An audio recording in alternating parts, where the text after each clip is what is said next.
Hey there! For today's video, I decided to analyze some games where the win looks That was very easy. easy. But what I want you to mainly get from this video is to understand the ideas behind these seemingly simple moves. So let's start with the first position. So here white played the move bishop to g5 and won the game in just 2 moves. So before that, let's start to understand what's going on here, even though it might look like a messy position because black is trying to attack this pawn e5. Something that should give us a red alert for black is that black has a king on e8 and black still needs 2 moves to castle. So white has an advantage in development, that's why white will not care about the pawn e5. And here the move bishop to g5 is a developing move which also attacks the rook on the 8. So even though this move might require some calculation, from a general point of view it looks like a great move. And even though black can defend in this position, it is actually very hard to play for black. So here black is no time to move the rook because white will bring another piece. Rook a to d1, white is fully developed, so this position looks very scary for black. One alternative that might come to mind is to go bishop to e7, which was playable, but it still looks quite scary because white has a few options here like taking on e7, and then the dot squares are going to be weak. Additionally, white can also try to go knight to d6 straight away, because after black takes, then white will win an exchange, although here black can get a pawn and try to claim some compensation. But these are decisions that are very hard to make over the board, and here black had an idea, which was to counterattack. So black's idea was correct, the execution was disastrous. So here black played the move knight c takes e5. The main idea is to attack the queen on a4. Instead of taking on e5, knight to d4 was a much better alternative, so here white is no time to take the rook because there's pressure on e4. So here this position is quite messy and might be playable for black, but instead black played the move knight c takes e4, which might look even more logical because black is even grabbing a pawn, a very important pawn on e5. So if white takes, then black will capture on a4, but here comes the shocker. White played the move rook a to d1 and black resigned in this position because black is in no time to take on a4. Because after rook takes d8, we get a checkmate.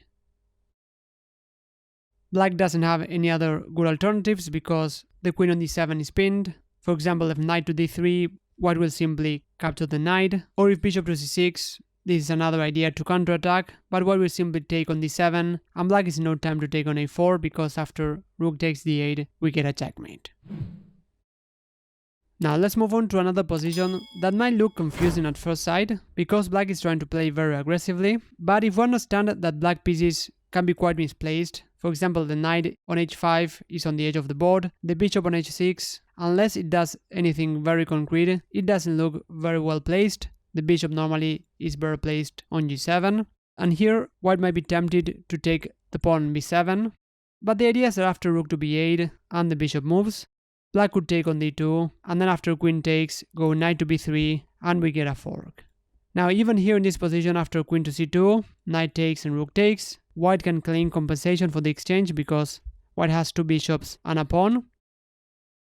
But white has a simpler way to continue. Here we have former world champion Tigran Petrosian playing as white. His style was very clear. So white simply started kicking away black's pieces. So after h3, the bishop has to retreat. Now e3, we attack the knight on d4, so we see that black overextended here, and now black took on b4, before moving the knight. Black tried to complicate the position. If black goes knight to c6, here white can go b5, white can also take on c5, and then try to attack black's pawns, for example knight to b3. This position looks very easy to play for white. The knight might also come to d5, so black tried to take on b4, and after knight to c6, black's position is already very bad because Petrosian continues attacking black's pieces, gaining space, gaining more control over the board. Here after b5, black decided to go knight to e7. If black goes knight to a5, one idea might be to go bishop to a3, put pressure on d6, bishop to b4 is also an idea. The knight on a5 is quite misplaced. So Petrosian is not doing anything extraordinary, just slowly pushing black's pieces back that were misplaced. And after knight to e7, here Petrosian took on b7, g4, which we'll see later in the game, is another idea to continue attacking black's pieces. But bishop takes b7 is also a very good idea. And black's idea was to take on h3, otherwise white gets a free pawn And here we see a very instructive way to play. Petrosian goes for exchanges because he will get much better pieces. He took on a8, and after bishop takes, and king takes, queen takes, and here comes queen to f3, inviting this queen trade, which black didn't go for. Black went queen to b8, but the main point is that after queen takes and knight takes, this position is amazingly desperate for black, because white is just going to attack black's pawns, and black's pieces are just doing nothing, so this should be quite an easy win for a player like Petrosian. And after queen to b3 and queen to b8, so far Petrosian is just playing his moves mainly based on general understanding, but finally he found a way to win material after the move g4, forcing knight to g7, and after queen to f6, black is attacking the knight and planning to go queen to h4. So in the game, black tried to sacrifice a piece by going knight g to f5, but after g takes and knight takes, black resigned a few moves later. But the main point is that after black moves the knight or defends it, for example with rook to e8, queen to h4, we get this very pretty way of dropping the bishop on h6, so white will also win material in this line. Now let's move on to another position where white made it look so easy. So here it is pretty clear to see that white has an advantage with two very nice bishops, but now it's a matter of how to win this position, or at least how to press black. So this position might be very difficult to play if we don't see a good plan, because white's position looks very comfortable, but it's a matter of how to continue improving the position. It is very hard to progress on the queen side because the pawns are fairly blocked, but here white found a very instructive idea, which is to create a battery with the queen and a bishop. After the move bishop to b3, black went knight to e7, anticipating white's idea, which is to go queen to c4, eyeing g8. So white is completely dominating the light squares, and black doesn't have any clear plan in this position. Black went h6, and after queen to e7, white is slowly improving his position. There's an idea to go queen to f8 and take the bishop if black goes queen takes b5.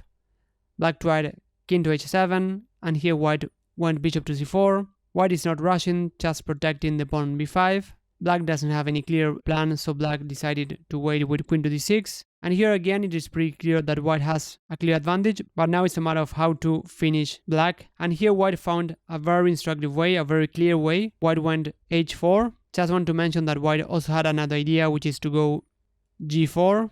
White's bishop and the queen are very well placed, so now it's a matter of bringing more pieces, so that's why white moves the pawns on the king side. The move g4 is very tactical. The main point is that white plans to go bishop takes h6, for example after queen to d7, bishop takes is very pretty. Black cannot take with the g-pawn because the g-pawn is pinned, and after king takes queen to h5, we get a very pretty checkmate.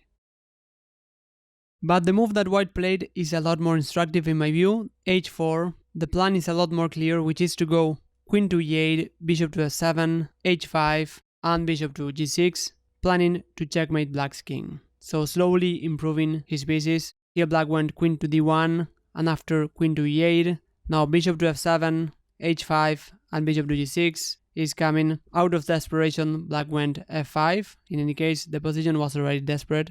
And after white took on f5, and knight takes, bishop to g8, king to h7, and bishop to f7, black resigned, not waiting for king to h7, and a checkmate after queen to g8 or bishop to g6. And before I move on to the last position, if you want to seriously get better at chess, I have a free course that will provide you with a training plan for that, so feel free to check the link in the description. So in the last position we have Jose Raul Capablanca playing as black. He was a former champion and he had a very clear style, and this game is a great example of that. In this position black went g5, planning to break the pin on the knight. Here white took on f6. Let's evaluate some alternatives. Taking on g5 might be an idea to sacrifice a piece and keep the pin on the knight, but in this particular position black doesn't have to take the knight. On g5 black can first take on d5 and then black will take on g5, so this is not working for white. White took on f6. If white goes bishop to g3 straight away, now black can take on d5 and then play bishop to g4 similar to the game, but here black has an additional idea of going f5 and f4, so this is very good for black.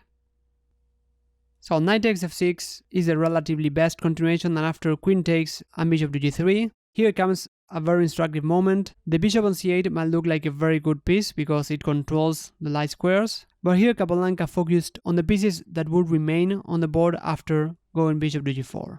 So Capablanca doesn't mind trading the bishop for the knight because he will end up with the better minor piece. So here after h3, black took on f3. It doesn't really matter if black takes with the queen or not. White took with the queen, and after we got the queen trade, we get this position that might look fairly balanced, but this position is actually extremely dangerous for white. White has this bishop on g3 that doesn't have any future. It's just hitting against this pawn e5. Black can go f6, as black did in the game, and this bishop is going to be on the king side for the whole game.